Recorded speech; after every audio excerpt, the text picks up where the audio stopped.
नमस्कार दर्शक बंधु मु ज्योतिर्विद दीपक चटर्जी आपण मानकु मोर भाग्यचक्र चैनल को स्वागत करुच्ची।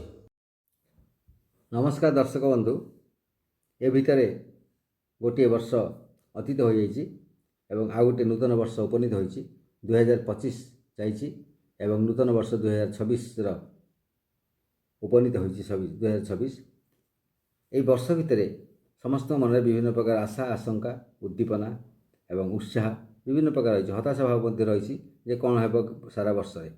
तो सारा वर्ष तो शुभ केवल शुभ व केवल अशुभ बने शुभ एवं अशुभ मिश्रित फल निश्चय प्रत्येक व्यक्ति जीवन में प्राप्ति हे। तो सही परिप्रेक्षी आम देखा आज मिथुन राशि जात व्यक्ति मानक सारा वर्ष भर कौन कौन शुभ और अशुभ फल रही से गुड़िक से शुभ फल गुड़िक जो विशेष विशेष शुभ फल से गुड़िक क्यों समय प्राप्ति हे और अति अशुभ फल जोड़ा से गुड़िक क्यों समय प्राप्त हे से गुड़िक आलोचना करवा।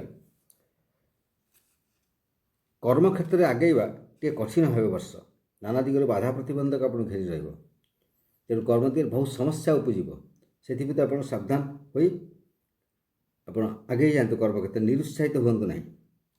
शारीरिक मानसिक अवसाद देखादेव शारीरिक क्षेत्र असुविधा देखादेव जहाँकि मानसिक अवसाद हो पारे। गभीर इच्छा शक्ति आप रखु निश्चिंत भाव आप कर्म में विजय हे और सफलता लाभ करेंगे। दैवक्रमे केतेक समस्या जंजाल को लंघिकी आप कर्तव्य कर्म को उणा अधिक चलाई रखु अक्लांत परिश्रम करूँ बंधु मान सहयोग अवश्य आपको मिल एवं उत्सव अनुष्ठान जो विभिन्न प्रकार आप जोगदेवे बंधु मिलन सुजोग आसुच्ची एवं बंधु बढ़िबार सुजोग आसुच्ची नूतन नूतन बंधु आप सृष्टि हे।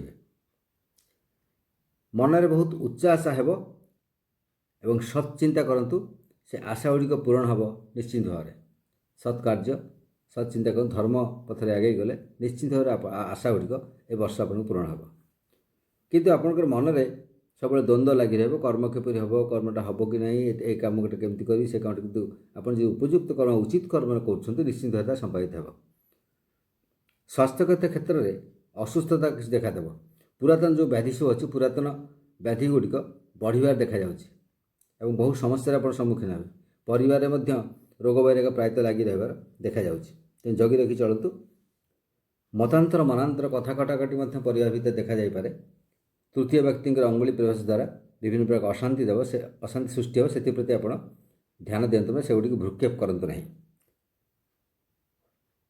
पारिवारिक क्षेत्र में आय बढ़ीज और व्यवहार बढ़ीज आय जमी परिमाण बढ़ व्यय से परिमाण बढ़ तेणु आप प्राय टाणटुण अवस्था देखा आर्थिक क्षेत्र में केतेक अनिवार्य कारणवशत आप व्यय करेंगे जोटा कि व्यय करा बाध्य किंतु आय से परिमाण खूब बढ़ व्यय हठात आपंकर हे।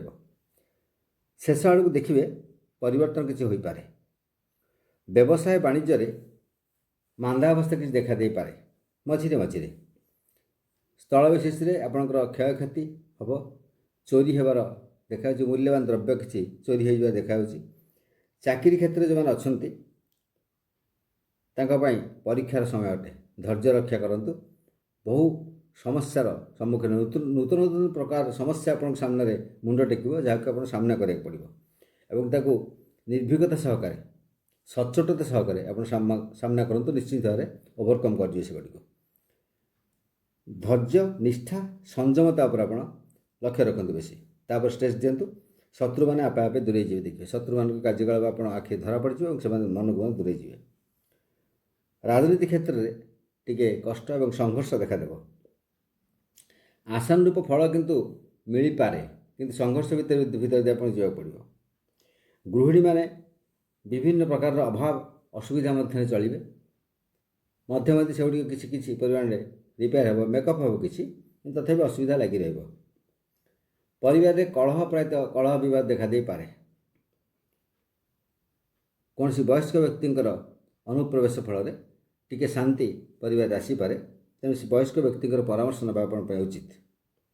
कर्मजीवी महिला मान जो अच्छा कर्म क्षेत्र में अस्थिरता जो आप भूल बुझाणा हो पारे तेणु से सजग रुहतु सहकर्मी सहित ठीक भाव में आप डील करूँ।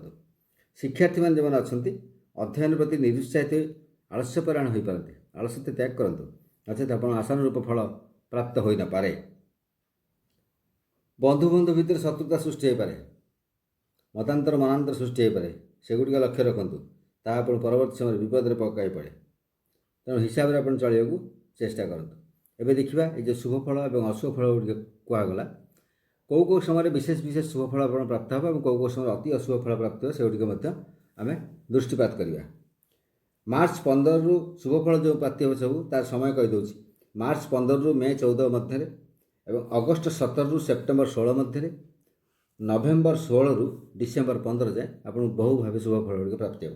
ଏବଂ ବିଶେଷ ଅସୁବିଧା, ବହୁ ଅସୁବିଧା ସମୟ କେତେବେଳେ ରହୁଛି ନା ଜାନୁଆରୀ 14ରୁ ଫେବୃଆରୀ 12, ମେ 15ରୁ ଜୁନ୍ 14 ଏବଂ ସେପ୍ଟେମ୍ବର 17ରୁ ଅକ୍ଟୋବର 16 ଯାଏଁ ବିଶେଷ ଅସୁବିଧା ଏବଂ ବିପଦରେ ଆପଣ ପଡ଼ିବେ। ସେଥିପ୍ରତି ଜଗି ରଖି ଚଳନ୍ତୁ, ସାବଧାନତା ଅବଲମ୍ବନୀୟ। ନମସ୍କାର।